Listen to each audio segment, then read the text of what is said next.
We're talking to Dr. Al-Hadid, the former chairperson of the Africana Studies Department at Tennessee State University.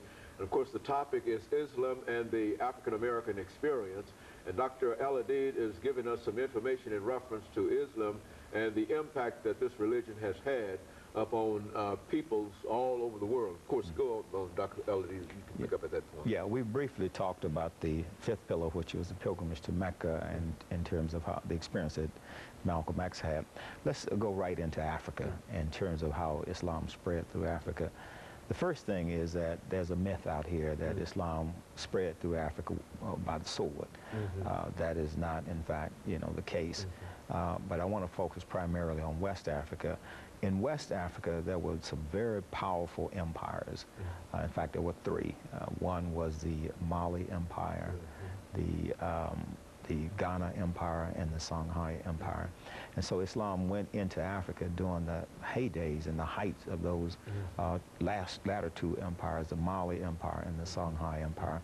And then from there, it went into Spain, where it established the Moorish Empire, which lasted from 711 to 1492, which is roughly the time that Columbus left Spain and went out to so-called discover, the New World. Islam in Africa did a number of things. In brief, it did much of the things that it did in Arabia. That is, it went to unite people across tribal differences.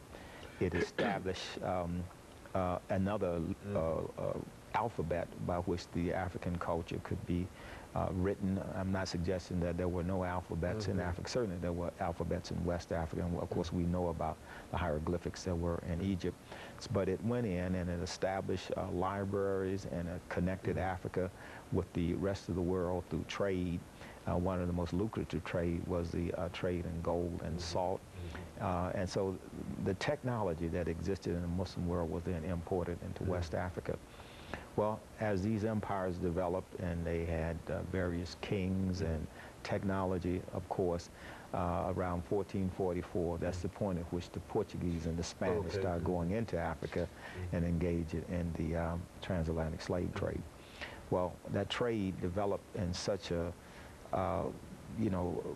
vicious way, and that dispersed Africans throughout the so-called New World, in South America, and the Caribbean, and North America. In terms of the percentage of Muslims that were captured and brought over here, historians are not agreed on that actual percentage.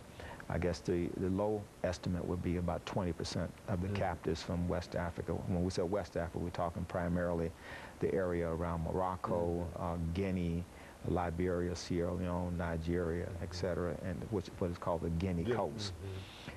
So if we say about 20%, and some say as high as 40 to 50%, and the others who were not Muslims were practitioners of traditional African religion. When they brought them over here, one of the first things that they tried to do was to stamp out Islam from among them, because they knew that if they maintained this particular religion, then they would always be in a state of rebellion against the plantation and the system of enslavement.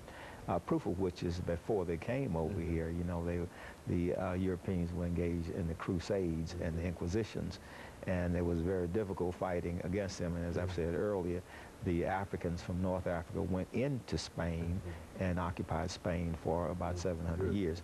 So they were very much aware